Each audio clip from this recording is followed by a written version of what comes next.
Welcome to my math base YouTube channel. সরল সুদের এই অঙ্কগুলো দেখবেন আর শুধু উত্তর লিখবেন।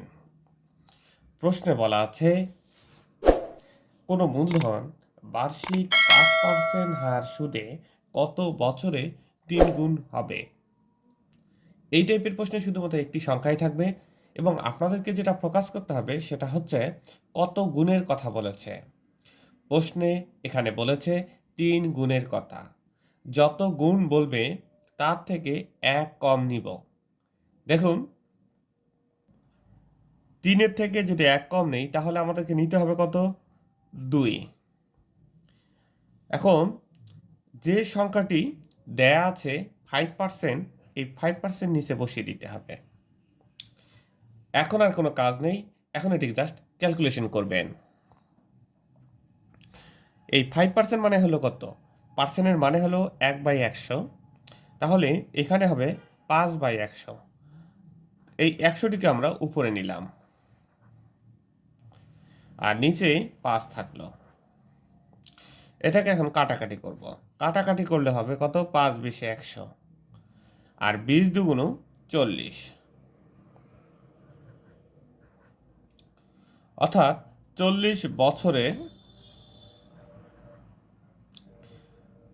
3 গুণ হবে। চলুন আরেকটি অঙ্ক দেখি।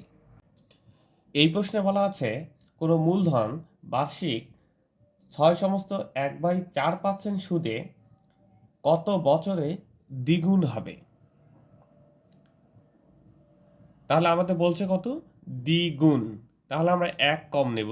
তাহলে আমরা লিখব কি? 1। তাহলে 1 লিখে ফেললাম।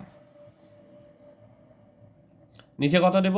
যে পার্সেন্ট যুক্ত সংখ্যাটা দেয়া আছে সেটা 6/1/4%।